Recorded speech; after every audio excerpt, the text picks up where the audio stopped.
have a one maybe at the 4 o'clock or even the 9 o'clock. Somewhere just so I could get a little bit of more map presence. So I could, see if he's doing anything like warp prisms, or I could see if he's taking a hidden base, anything like along those lines, and I would know exactly what's going on. But I actually do a warp prism drop, and I do a little bit of damage here because I did see that he was taking a nexus. Myself, I'm also taking one in response. But here's something too, that if you look at his vision, he doesn't see that one black area of his base where I'm actually unloading and warping in more units. Now here I'm actually paused at 8:43. What time are you at? 8:44. Okay, good. Now let's look at, if you just hold down the V key, click on pink, you can take a look at what pink's about to do here. This is smart, because this goes back to essentially, this is an example of what I'm trying to say. It's easy to show you. So small things like this, he knows that warp prism's on the map. He's got this black area. This is bad. You don't want to have this area on the map that's not explored, because you don't know what's going on. I could be warping in cannons with the warp prism or some shenanigans. Even just having the warp prism there and warping in his base is bad. So what Pink's about to do is he's about to scout that and make sure there's nothing like that going on. But he's also about to build a pylon in that area to give him permanent vision. So we'll see that. I'm going to pause in 3, 2, 1, play. So you'll see him, he'll select the probe, he'll send out a stalker to go look around right about now. If I recall. So we'll send a stalker over there, look around. It's like, oh, black area. You'll see him too, I pick up. I was just trying to reinforce, get some guys from my warp prison, and go. And then he'll say, oh, wow, I have a black area, I want to build a pylon there.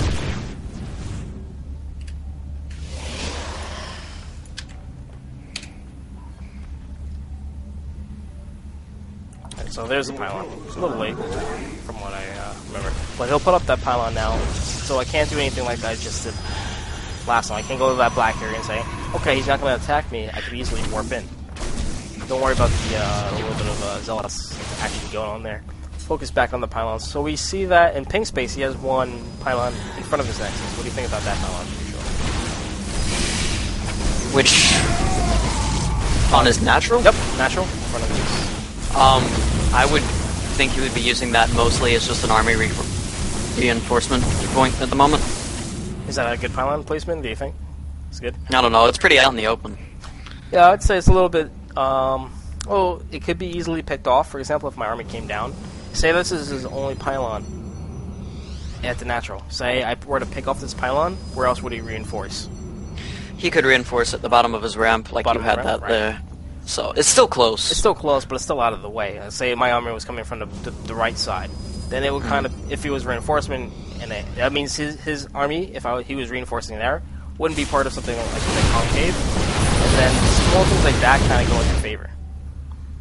If I were to get like a zealot attack on that, or whatever the case may be. Or if I had like more hunting that down, or anything like that. So, my pylon is kind of in the same scenario of my natural. I have mine a little bit more connected to the side, so I wouldn't be as vulnerable from the left side if you were attacking me, but a little bit more on the right side.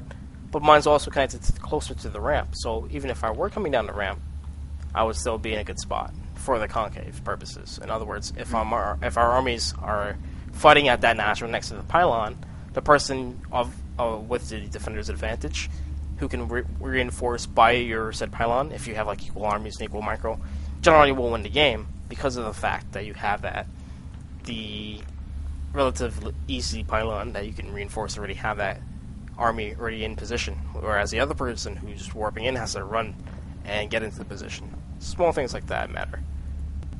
Now this game is just some examples of a little bit of pylon placement, showing you the overlapping positions of some of these tech structures. If you look at my gateways, for example, my Twilight Council only has one pylon, but my robotics has 3 pylons.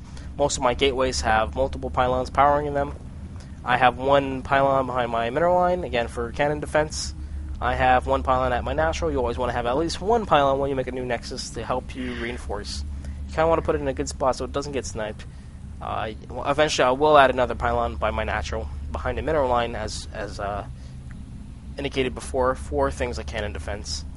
And you see that in the example against pink, how I got the warp prism in the corner of his base that was black, and how he added that pylon up later on to give himself some vision of that is an example of how you can, again, minimize and reduce the risks of anything weird happening in your base or any warp prism or anything like that just by putting down your pylons in good spots. Make sense? Mm-hmm. Sounds good. Now let's do one more quick one. This time you play Terran. Actually, you know what? Yeah, you play Terran, and I'll play Protoss. We'll go back to let's Shatter Temple.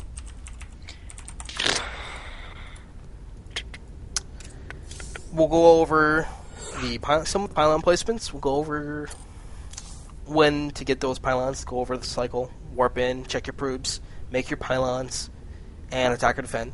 My cycle that I have. We'll talk about when we're getting our pylons, and I want you to an extent, don't go all out. You don't have to, but do some medevac drops. Try to harass me. Do two-pronged attacks if you want, and we'll see how pylons can help me defend and give me some information. Okay. All right. So now I'm not telling him how to go about his attacks. I'm just telling him to do the attacks.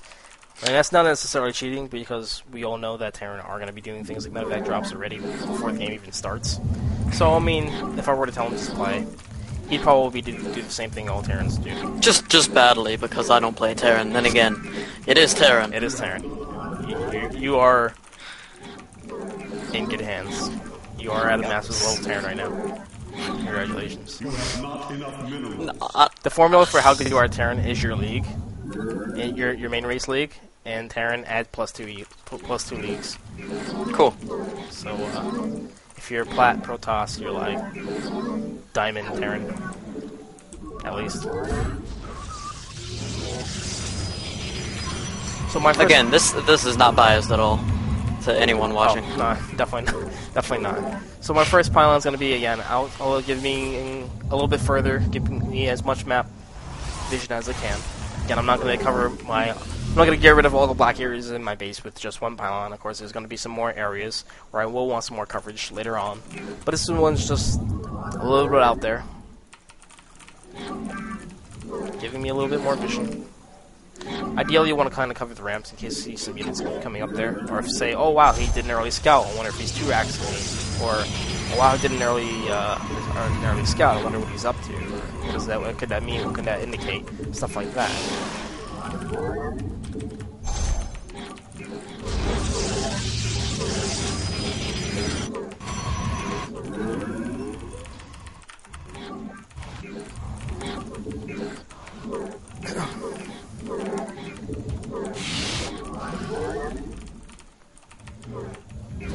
Alright, so we are able to scout out Terran.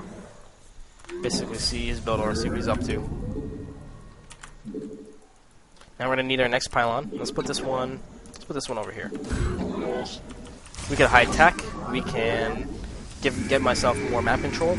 Considering the positions with Terran, it would be wise to get the pylon in that position. So we're going to get our probe out there. We did scout one gas. Additional pylons.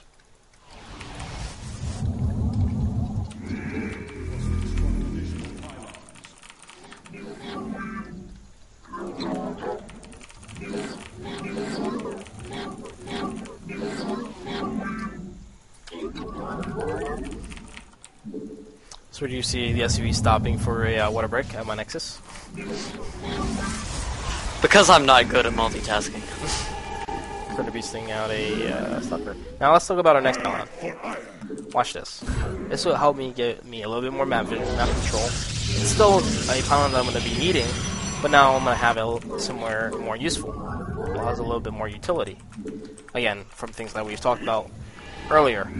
Between warping in, a little bit of vision, a little bit of map control, etc., etc.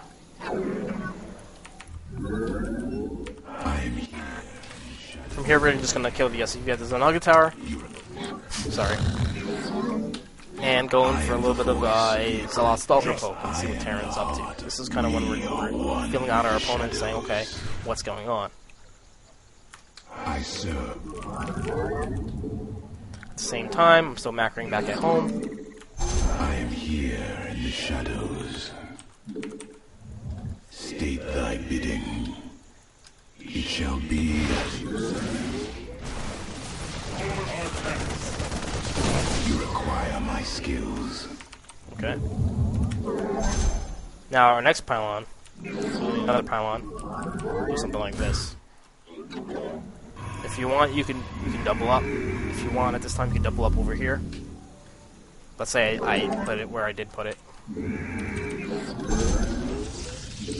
And eventually you are going to want to double up because I have multiple gates for now and only one pylon. Again, I said it's not too much to worry about early game, but as the game goes on, you do want to address that. So now we're going to get a additional pylon at our natural. This one we could put over here, for example. Research complete. You have not enough minerals. We could put up our tech, say we don't want Terran to completely identify what our tech will be. When if say you were to scan over here or something, we'll get an idea of what's going on. To the shadows. We are getting attacked. Roll back to our base. Just stop it. I feel dirty. Just a bit. How dare I play Terran? How dare you indeed. Alright, so spending our chrono boosts, playing like a good player, transferring some workers over. Very nice, very nice. Maybe transfer a couple more. Get our gases, play whatever, play like we're normally playing. Nexus, and next side. Now we're going to be wanting to warp in. So warp in, warp in, warp in. As many units as you can. Assess Terran's threat, say, oh look, Terran's coming. Shadows. Free Marauder if you can.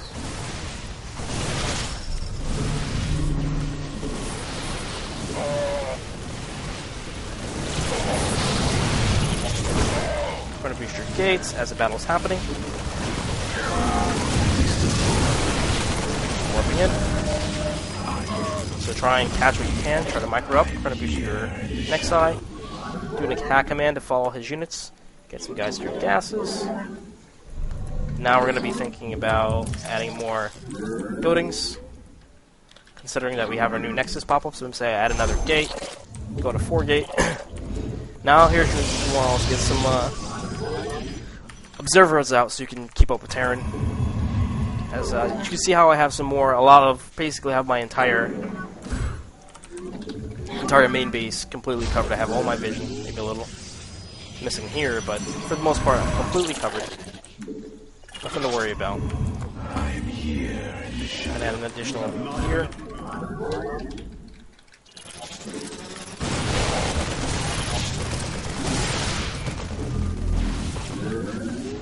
I'm not sure how I got that, but okay.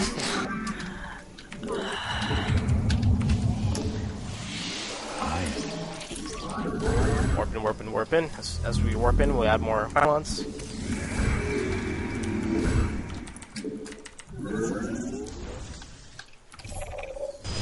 And generally, we want to make a couple of observers in this matchup.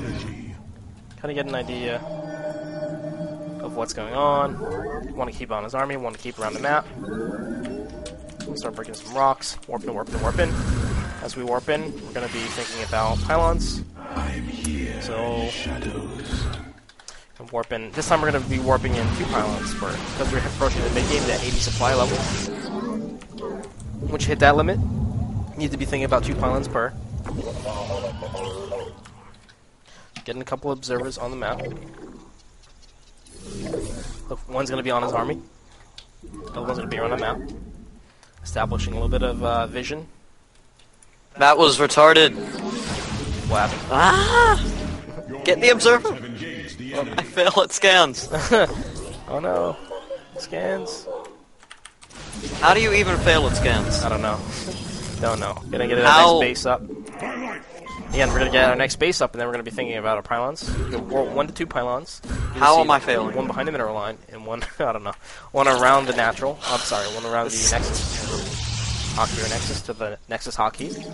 Go into more tech. Drop our tech buildings. Now, say we want to get some forge. We kind of want to put forge in a decent box is not susceptible